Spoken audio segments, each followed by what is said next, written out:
안녕하세요. 저는 최근 남편을 떠나보내고 힘든 시간을 보내고 있는 여자입니다. 아픈 남편 병간호를 하면서 공허한 마음이 들고 기댈 곳 없을 때 가끔 이곳을 벗삼아 사연을 듣곤 했어요. 아무리 불러도 반응이 없는 아픈 남편과 함께 이곳에 올라오는 사연을 들으면 우리 남편도 기적적으로 건강해질 거라 믿고 열심히 팔이며 다리며 주물렀었는데 왠지 우리 남편이 여기 올라오는 제 사연을 듣는다면 하늘에서도 저를 위로해 줄 것 같아 여기에 사연을 제보하게 되었네요. 까마득히 옛날 지금으로부터 20년 전에 저는 남편을 처음 만났어요. 당시 남편은 미혼이었지만 혼자서 쌍둥이 남매를 키우고 있는 싱글 대디였지요. 저와 남편의 첫 만남은 시장 안에 있던 한 정육점이었는데 남편은 정육점 사장님이었고 저는 그 정육점에 자주 가던 단골 손님이었어요. 제가 고기를 워낙 좋아해서 매일 퇴근길에 고기들을 종류별로 조금씩 사갔었거든요. 얼마나 단골 손님이었냐면 제가 멀리서 걸어만 와도 남편이 제가 자주 사가는 고기를 알고 있으니 알아서 미리 고기를 꺼내놓고 먹기 좋게 썰고 있었어요. 역시 오늘도 갈비살로 사가실 줄 알고 미리 잘라놨어요. 단골 손님이시라 제가 오늘도 좀 많이 넣어놨어요. 맛있게 드세요. 역시 사장님 센스가 짱이시네요. 사장님이 이렇게 많이 챙겨주셔서 다른 데는 절대 못 가겠어요. 참. 그렇게 칭찬해 주시니 기분이 좋네요. 내일 오시면 저희 가게 다른 부위도 조금 서비스로 넣어드릴게요. 남편은 무슨 일이 있어도 가게를 쉰 적이 없는 착실한 사람이었어요. 그래서인지 저는 언제나 정육점이 열려 있을 거라는 생각을 했고 항상 퇴근을 정육점으로 했어요. 그러다 다음 날도 평소처럼 퇴근하자마자 정육점으로 향했는데 문이 닫혀 있는 거예요. 한 번도 다친 적이 없던 정육점이라 사장님 몸이 편찮으신가 했어요. 하루도 빠짐없이 문을 여시는데 골병이 안 나는 게 이상하다는 생각을 했었어요. 다음 날 다시 정육점을 갔더니 문이 열려 있더라고요. 저는 사장님한테 괜히 무슨 일이라도 생겼나 궁금해서 물어보았죠. 사장님, 어제는 몸이 편찮으셨던 거예요? 문 닫은 걸 한 번도 본 적이 없는데 문 닫혀 있어서 놀랬어요. 무슨 일 있으셨던 건 아니죠? 어제 딸아이가 아파서 급하게 병원을 가느라 오후 장사를 못했어요. 안 그래도 손님 오실 것 같았는데 열어야 하나 고민했다가 딸이 너무 아파서. 아니에요. 저보다는 딸이 먼저죠. 사장님이 너무 젊어 보이셔서 결혼하셨는지 몰랐는데 딸까지 있으셨구나. 어쩌다 보니 딸이랑 아들이 동시에 생겨버렸네요. 쌍둥이거든요. 그런데 손님은 매일 고기 드시면 질리지 않으세요? 매일은 아니라도 자주 먹으면 질리던데.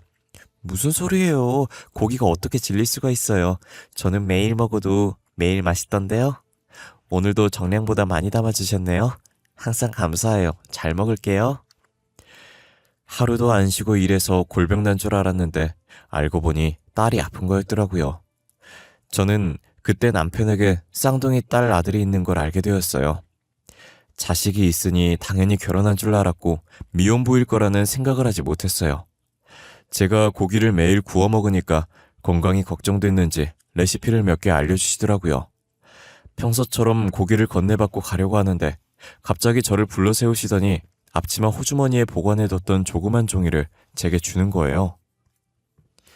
저는 그 종이를 받아들고 종이 한 번, 남편 한 번 번갈아 쳐다봤어요. 남편은 머리를 극적이더니 손가락으로 종이를 가리키면서 별거 아니고 고기로 만들 수 있는 요리 레시피 몇 개 적어봤다는 거예요. 그거 별건 아니고 매일같이 고기 구워 먹으면 건강에 안 좋을 것 같아서요. 고기로 할 수 있는 요리가 생각보다 많아서 몇 개 적어봤어요. 저는 요리를 못해서 구워 먹는 것밖에 안 해봤는데 사장님은 요리 잘하시나 봐요. 잘하는 건 아니고 제가 사실 호텔 경영학과 다녔었는데 형편이 좋지 않아서 졸업을 못했었어요. 그게 한이 돼서 집에서 계속 만들다 보니 흉내는 낼 수 있는 정도? 잘하는 건 아니에요. 저 그럼 가끔 요리해야 할 날 오면 사장님께 레시피 물어봐도 돼요? 제가 할 줄 아는 거라곤 라면 끓이는 거랑 고기 굽는 거밖에 없어요. 당연하죠. 제가 아는 요리라면 언제든지 알려드릴게요. 부담 가지지 마시고 물어봐 주세요. 저는 가끔 집에 친구들 초대하거나 부모님 초대했을 때 만들 음식 조리법을 남편에게 몇 번 물어보면서 자연스럽게 친해지게 됐어요. 편해지니까 고기 자르는 거 기다리면서 직장 상사도 쉽게 되고 친구랑 싸운 것도 얘기하게 되더라고요. 남편이 제 말을 잘 들어주기도 하고 가끔은 진지하게 해답을 찾아주기도 해서 계속 말하고 싶었어요. 한날은 제가 손이 많이 가는 요리 레시피를 물었었는데 이런 건 한번 해봐야 흉내낼 수 있다고 정육점 안에 있던 주방에서 직접 요리를 하면서 가르쳐 준 적이 있었어요.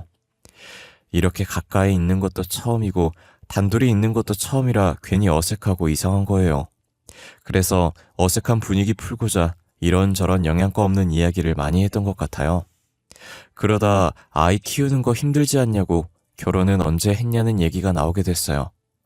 당시 저는 정말 별 생각 없이 튀어나온 얘기였거든요.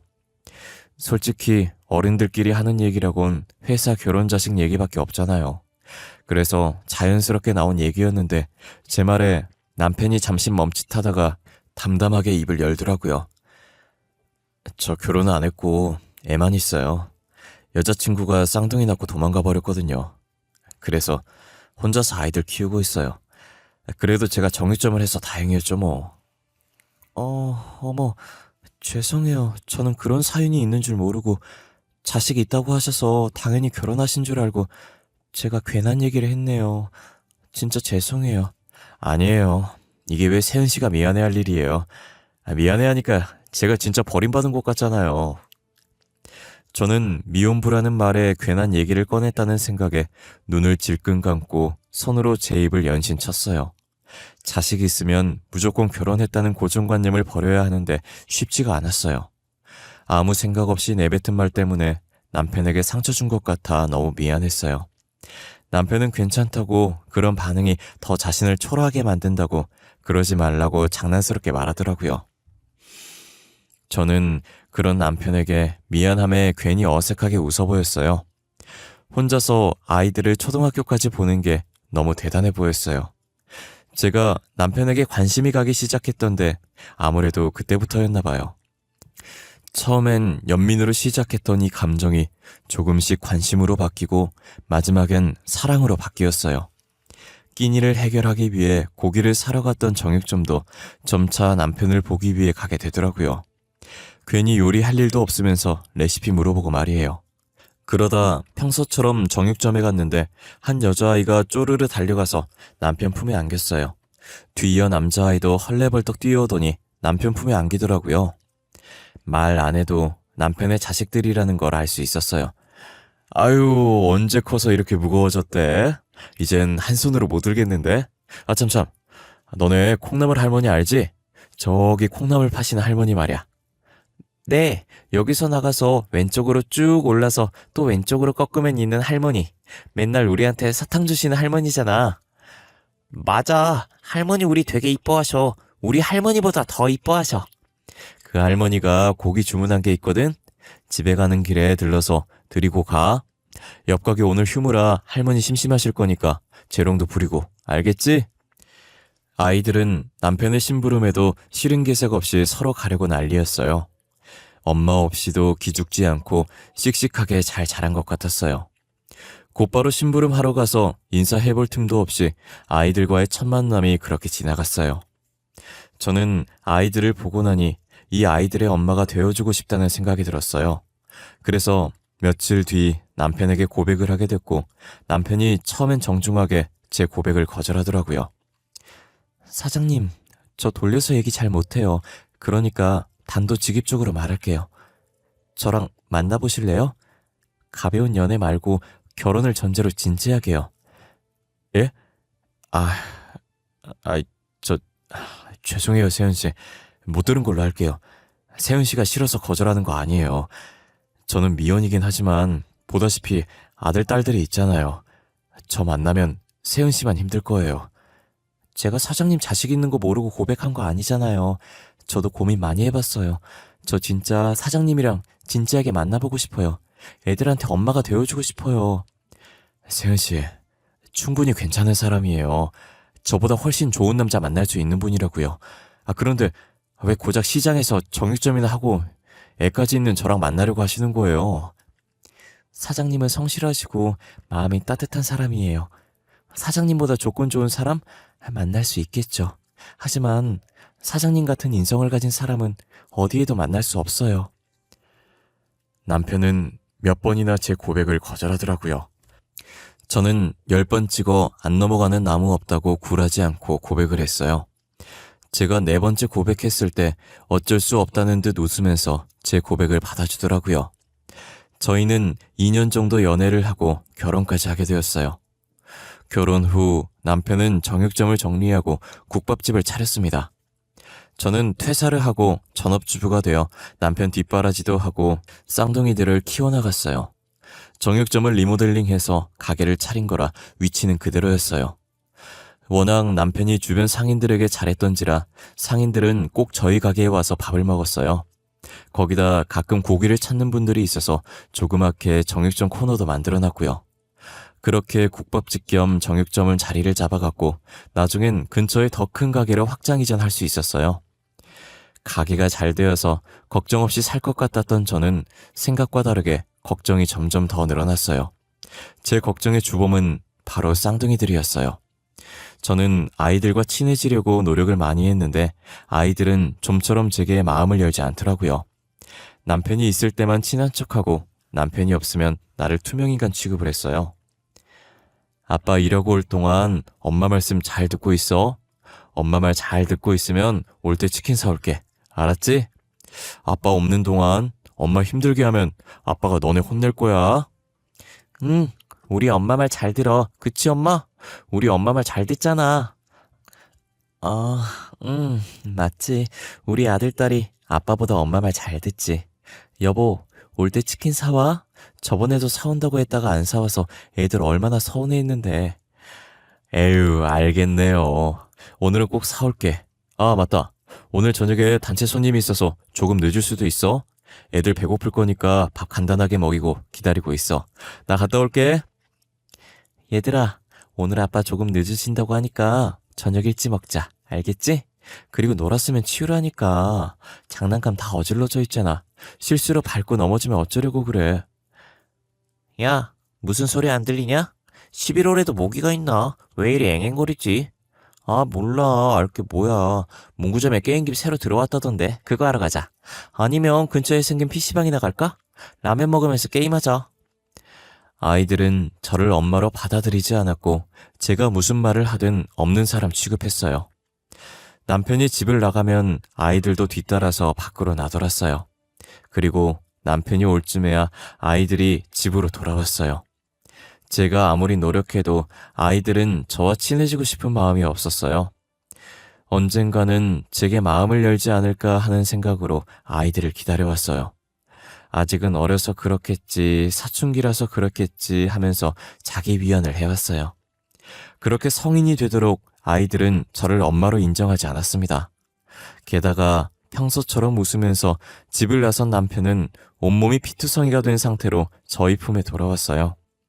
간만에 일 마치고 친구 만나는 날이라며 엄청 들뜬 모습으로 나간 날이었거든요. 국밥집을 정리하고 친구 만나러 가는 길이었는데 신호를 건너다가 사고를 당한 거예요. 원래 그 시간에 차가 잘 다니지 않는 거리라 남편이 파란불 되자마자 좌우를 안 살피고 걷는 것 같아요. 그런데 졸음운전으로 신호도 못 보고 남편도 못 본 트럭 기사가 사고를 낸 거예요. 남편은 파란불에 건넜으니 아무 잘못이 없었고 온전히 트럭 기사의 잘못이었어요. 저희 남편은 누워서 정신을 못 차리고 있는데 트럭 기사는 겨우 팔만 살짝 다친 상태로 합의 부탁한다고 저를 찾아왔지만 저는 합의해줄 마음 없다고 돌려보냈어요. 제가 응급실에 왔을 때 남편은 수술대에 누워 있었고 그마저도 뇌가 많이 부어서 수술을 할 수 없는 상태라고 도중에 나와야 했어요. 무교였던 저는 신이 있다면 제발 남편 좀 살려달라고 그날 얼마나 기도를 했는지 몰라요. 국밥집은 남편의 사고로 당분간 운영할 수 없게 되어 잠시 문을 닫아야 했어요. 저는 중환자실에 가서 아직도 수술을 못하고 있는 남편 면회를 하고 복도에 있던 의자에 앉아 남편이 안 움직여도 숨만 붙어 있어도 좋다고 수술이라도 할 수 있게 해달라고 빌고 있었어요. 그렇게 눈을 감은 채로 한참을 빌고 있는데 갑자기 어두워지는 느낌이 들더라고요. 눈을 떠서 올려다보니 아들이 서서 저를 내려다보고 있는 거예요. 남편이 걱정돼서 온 줄 알았더니 그게 아니었더라고요. 아빠 수술도 못하고 있다면서요. 이 정도면 가망 없는 거 아니에요? 뇌 부어서 수술도 못하는데 어떻게 살아요? 그렇게 말하면 못 써. 너네 아빠 강한 사람이야. 어떻게든 살아날 사람이야. 뭐 그래요. 아빠가 산다고 쳐요. 그럼 국밥집은 어떻게 할 거예요? 계속 저렇게 둘 수 없잖아요. 아빠가 하루아침에 다 나을 수 있는 것도 아니고 그냥 망하기 전에 팔아요. 목적이 그거였니? 어쩐지 평소엔 없는 사람 취급하더니 나한테 말건 다 했어. 아들이라는 애가 아빠가 저러고 있는데 어떻게 그런 말을 할 수가 있니? 아빠한테 미안하지도 않아? 저도 아빠한테 미안해요. 하지만 현실이 그런 걸 어떡해요. 어제 대형 프랜차이즈에서 연락 왔었어요. 자기들한테 국밥집 하려고요.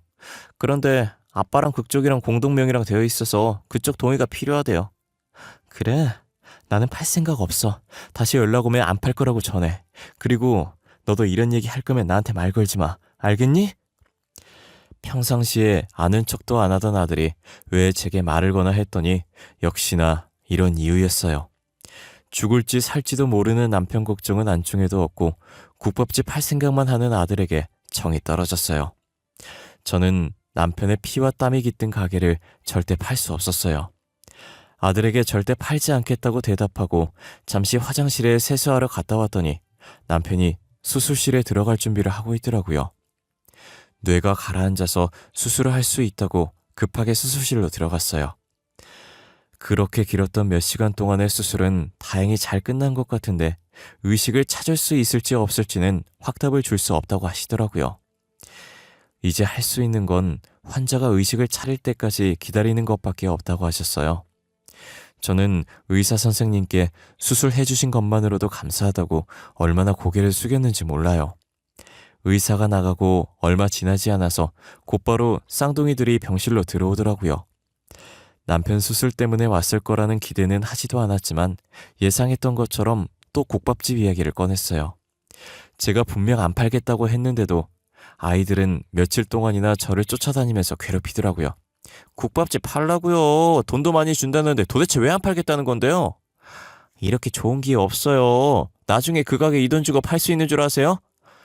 저번에도 말하지 않았나? 가게 팔 생각 없다고. 그 얘기 할 거면 찾아오지 말라는 말도 했을 텐데. 너네는 아버지가 일궈온 가게를 어떻게 그렇게 단번에 팔려고 할 수 있니? 나는 절대 못 팔아. 아빠가 일궈온 가게라서가 아니라 나중에 아빠 깨어나면 다시 일 시키려고 안 파는 거 아니에요?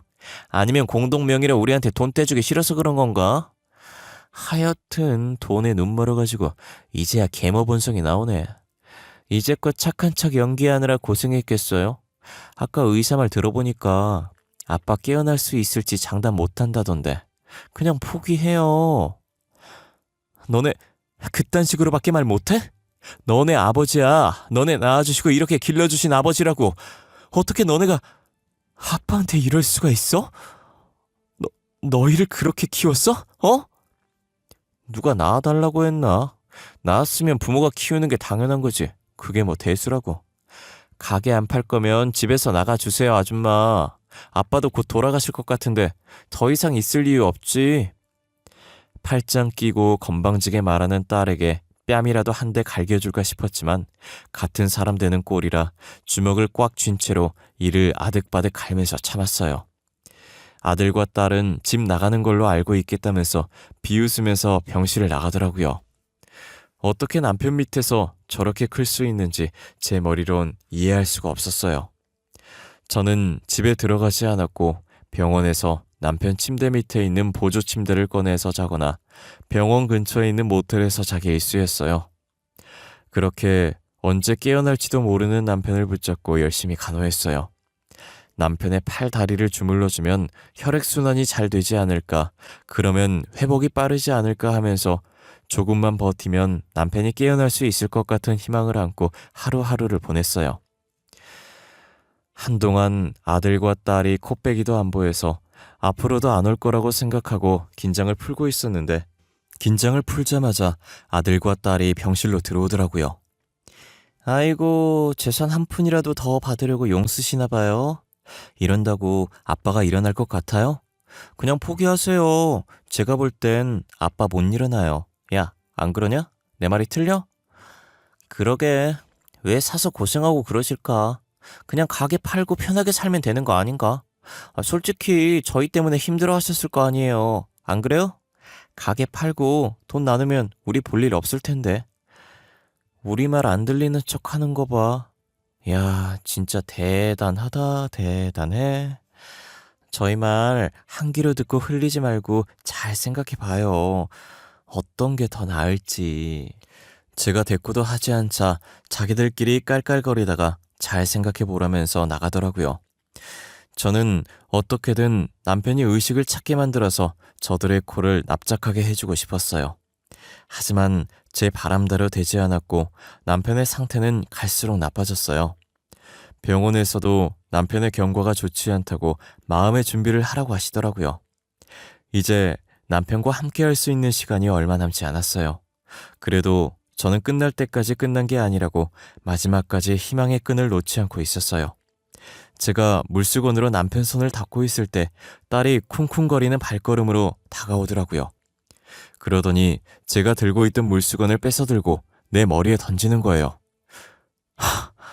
우리 아빠 사망보험금 수혜자가 왜 당신으로 되어 있어? 왜 당신 앞으로 되어 있냐고! 당장 우리가 받는 걸로 돌려놔. 안 그러면 내가 무슨 짓 할지 모르니까 알겠어? 그걸 내가 어떻게 바꿔놓니? 본인 아니면 못 바꿔. 그리고 나도 내 앞으로 되어 있는지 몰랐어. 이제 됐니? 그만 가봐. 병실에서 소란 피우는 거 아니야. 사람들 다 보잖아. 보든 말든 그게 무슨 상관이야. 보험금 우리 거니까 너 당장 수혜자 우리 둘한테로 바꿔놔. 오늘 안에 안 바꿔놓으면 네 머리털 내가 다 뜯어버릴 거니까. 딸이 한바탕 난리를 치고 나갔고 저는 두통이 오려는지 지끈거려서 손으로 머리를 움켜쥐고 있었어요. 물이라도 마시려고 일어났다가 그만 쓰러져서 의식을 잃었어요. 깨어나 보니 밝았던 창 밖에 어두워져 있었고 제가 링게를 맞으면서 침대 위에 누워 있었더라고요. 병간호 하면서 잠을 제대로 못 자서 과로에다 스트레스로 쓰러진 거예요. 의사는 제 상태를 말하면서 머뭇거리더니 남편이 제가 쓰러진 사이 사망했다고 하더라고요. 저는 그 말을 듣자마자 꽂고 있던 링게를 빼고 남편 장례식장으로 향했어요. 장례식장에 도착하니 쌍둥이들은 남편 영정사진 앞에서 대성통곡을 하면서 연기를 하고 있더라고요. 그러더니 저를 발견하고는 방석을 집어던지면서 소리 지르는 거예요. 우리 아빠 죽인 살인자! 당신이 우리 아빠 죽였어. 여기가 어디라고 와? 당장 나가. 안 나가? 염치가 있으면 여기 오면 안 되는 거 아니야? 우리 아빠 돈 노리고 결혼한 거면서 여기가 어디라고 온 거야? 우리 아빠 살려내. 불쌍한 우리 아빠 살려내라고. 아들과 딸의 울부짖음에 안에 있던 조문객은 저를 보며 수근거렸어요. 저는 그러거나 말거나 신경 쓰지 않았고 제 앞에 떨어진 방석을 들고 가 원래 위치에 뒀어요. 그리고 상복을 갈아입은 뒤 조문객을 받았고 남편의 장례식을 끝까지 지켰어요. 저는 남편의 장례식을 정리하고 남편의 사망보험금을 수령받았는데 이런 일이 있을 거라는 걸 알았던 사람 마냥 보험을 많이 들어놓은 거예요. 자그마치 10억가량의 사망보험금을 갖게 되었습니다. 저는 이 돈을 쓸 수 없었고 무슨 일이 있어도 건드리지 않으려고 다른 통장에 넣어뒀어요. 딸은 돈 냄새를 맡고 병원에서 남편 짐 정리하고 있는 저를 찾아왔더라고요. 장례식장에서 눈물 연기하던 딸은 온데간데 없었고 팔짱을 끼고 저를 쳐다보더라고요. 돈 받았죠? 왜? 아빠 사망보험금 말이에요. 얼마 받았어요? 억 정도는 받았으려나? 제가 사망보험금 다 달라고는 안 할게요. 대신 남자친구랑 같이 살게 전세금만 보태주세요. 너는 나한테 돈을 맡겨놨니? 그리고 그게 네 돈이야? 나 너한테 줄 돈 없어. 그게 아줌마 돈도 아니지 않나? 우리 아빠 돈이 내 돈이지. 안 그래요? 그리고 나한테 줄 돈이 왜 없어요? 사망보험금 받았을 텐데 내가 수령일자 확인도 안 했을까 봐요? 몇 번 말해도 내 대답은 똑같아. 너한테 줄 돈 없어. 그러니까 앞으로 나 찾아오지 마. 어차피 엄마라고 인정해준 적도 없으니 지금처럼 남남으로 지내면 되겠네. 안 그래? 진짜 이럴 거예요? 그럼 부조금이라도 주세요. 조문객 많던데. 부조금 많이 들어왔을 거 아니에요? 저는 말로 해선 안 통할 것 같다는 생각에 더 이상 대꾸하지 않았고 딸은 자신의 뜻대로 되지 않자 침대를 발로 차고 병실을 나가더라고요. 딸이 나가고 남편의 유품들을 마저 정리하고 집으로 향했어요. 남편이 병원에 있는 동안 집에 간 적이 없는지라 2, 3주 만에 집에 가는 것이었어요.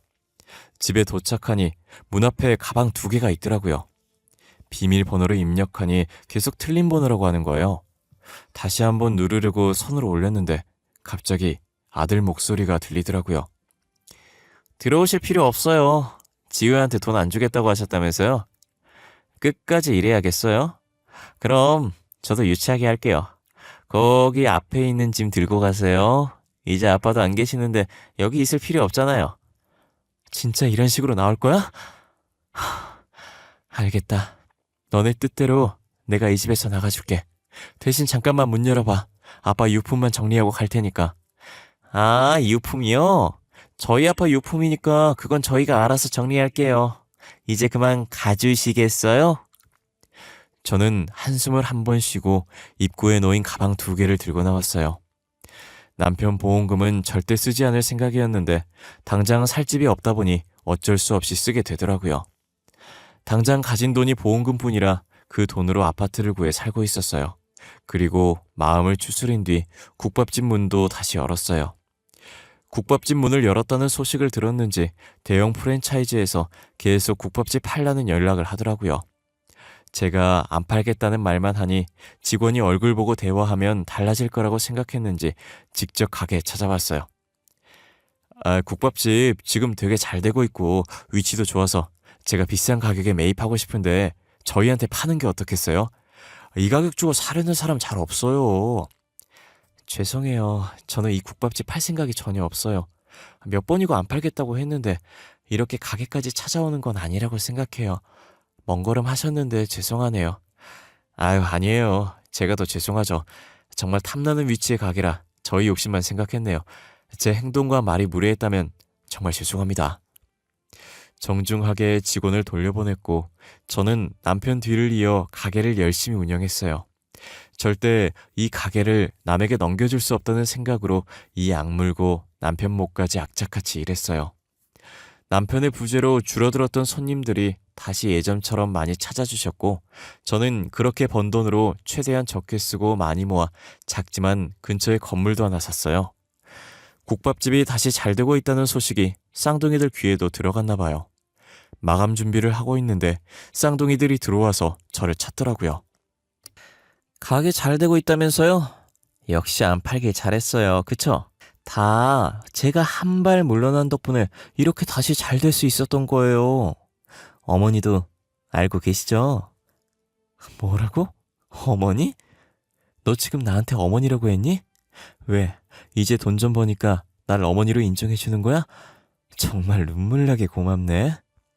무슨 소리예요? 저희가 속물인 줄 아세요? 저희가 표현이 서툴러서 그렇지 항상 어머니라고 생각했어요. 어머니도 저희를 늘 친자식이라고 생각했잖아요. 표현 방식만 달랐던 것뿐이에요. 지우 말이 맞아요.